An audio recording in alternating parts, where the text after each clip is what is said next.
بسم اللہ الرحمن الرحیم۔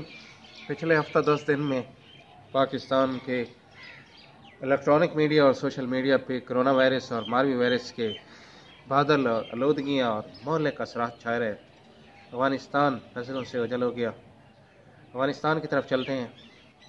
افغانستان ایک ایسے پلانٹ ارتھ پہ ایک ایسا خطہ زمین ہے کہ جو عجائبات عالم سے بھی زیادہ پر اسرار اور قابل مطالعہ ہے۔ افسوس کہ دنیا اس طرف توجہ اس وقت کرتی ہے جب یہاں پہ کوئی جنگ و جدل کے بادل منڈلا رہے ہوتے ہیں۔ برطانیہ نے 20ویں صدی کے آغاز 19ویں صدی کے آخر اور 20ویں صدی کے آغاز میں یہاں پہ گریٹ گیم کے نام سے ایک گیم کھیلا۔ وسط ایشیائی ریاستوں تک اور رشیا کو نکیل ڈالنے کی خاطر اس نے افغانستان پہ حملہ کیا، لیکن ناکام و نامراد واپس لوٹا۔ 1979 میں کمیونسٹ رشیا نے یعنی کمیونزم کے کرتا دھرتا رشیا نے یہاں پہ حملہ کیا۔ افغانستان اور پاکستان کے جو سرخے تھے، ملحد جو آج لبرل بنے ہوئے ہیں، انہوں نے وارم ویلکم کیا کافی، لیکن گلبدین حکمت یار اور اسامہ بن لادن جیسے عرب مجاہدین نے رشیا کو نکیل ڈالی۔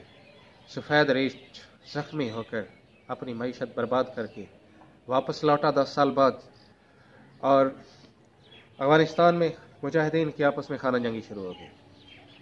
افغانستان افیون، چرس، افیم، مورفین، ہیروئن کے حوالے سے کافی مشہور ہے۔ یہاں پہ 90% ہائیلی ریفائنڈ قسم کی ہیروئن اور مورفین بنتی ہے۔ تو وار لارڈز آپس میں بھی لڑ رہے تھے اور یہ ہیروئن اور مارفین بھی بیچ رہے تھے۔ قندھار کے مضافات میں ایک گاؤں سے ملا محمد عمر نامی ایک طالب علم اٹھے، جو انہوں نے مجاہدین کے بیٹوں، شاگردوں اور تازہ جو مدرسوں کے فارغ التحصیل یا مدرسوں میں موجود طلبہ تھے، ان کی ایک تنظیم بنائی۔ تنظیم کا مقصد یہ تھا کہ افغانستان کے طول و عرض میں چلنے والے جو قافلے ہیں ان کو پروٹیکشن دی جائے، انہیں تحفظ فراہم کیا جائے۔ عورتوں کی عصمت دریاں ہو رہی تھیں، ریپ ہو رہے تھے، ان کو روکا جائے۔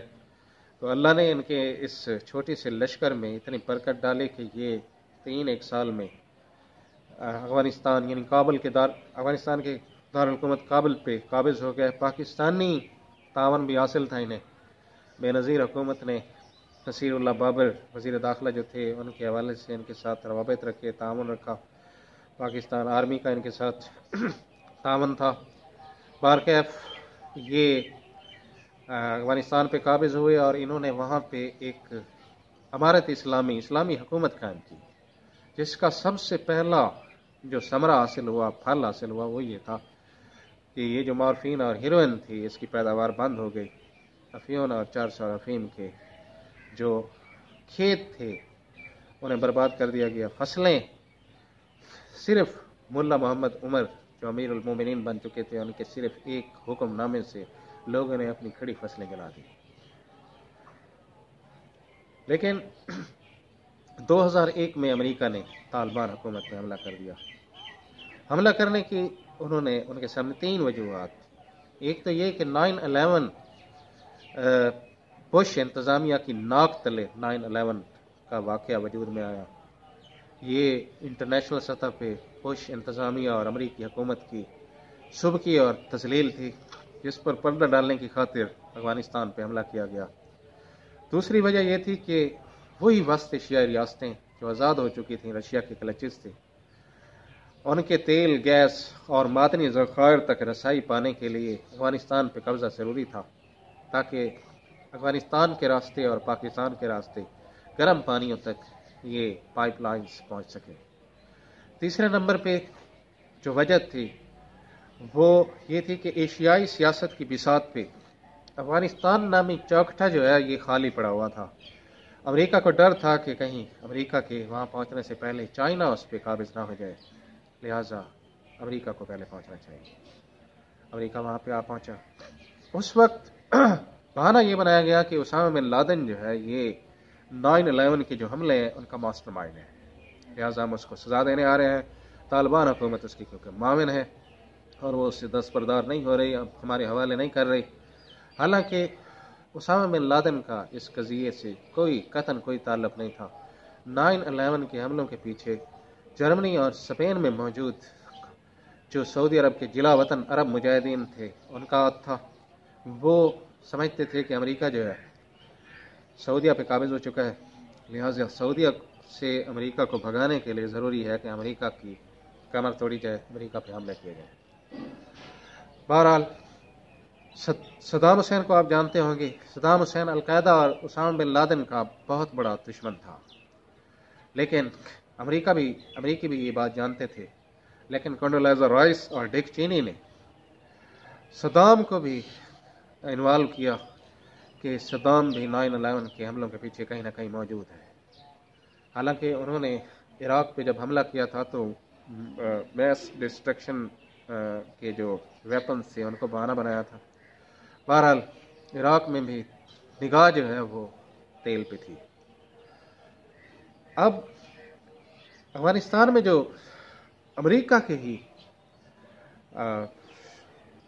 صحافی موجود تھے نیوٹرل قسم کے، انہوں نے امریکی حکومت، امریکی میڈیا، امریکی عوام کو یہ باور کرانے کی کوشش کی کہ افغانستان کا ان حملوں سے کوئی تعلق نہیں ہے. لیکن ایسے صحافیوں کو ریڈیکل قرار دے کر انہیں ان کی طرف کوئی توجہ نہیں دی گئی. یہودی اور امریکی میڈیا نے طالبان کو دہشت گرد پینٹ کیا اور پاکستانی سرزمین کو استعمال کرتے ہوئے کارپیٹ بمباریاں کی.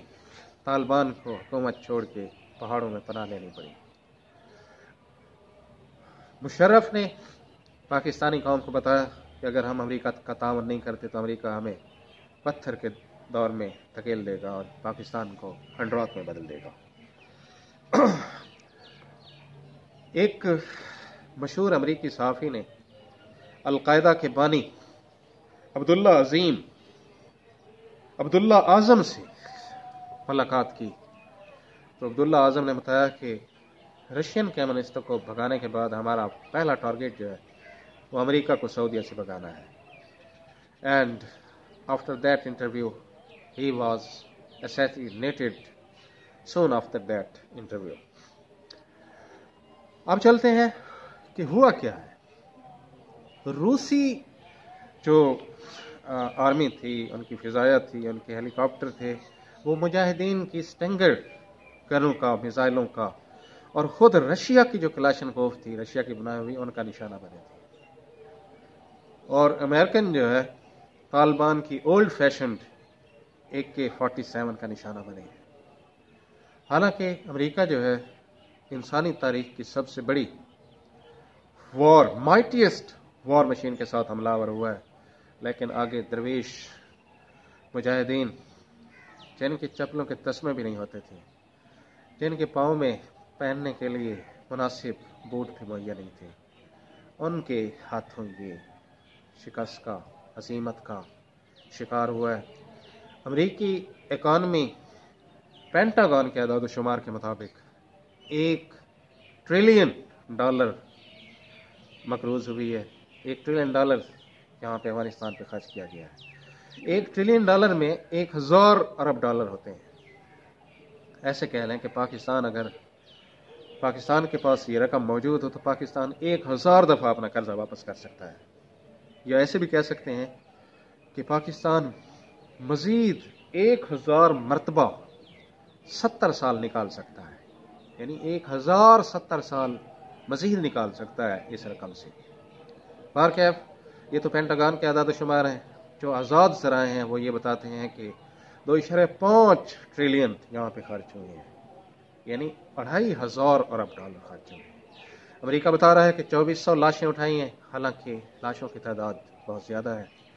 اور لاشوں سے زیادہ جو ہے وہ لوگ نفسیاتی مریض جو فوجی بنے ہیں یہاں پہ، ڈپریشن کا اور ذہنی امراض کا شکار ہوئے ہیں، معذور ہوئے ہیں، وہ امریکی قوم اور امریکی عوام کے لیے نمونہ عبرت بنے ہوئے ہیں. اتنے زیادہ اخراجات، اتنی زیادہ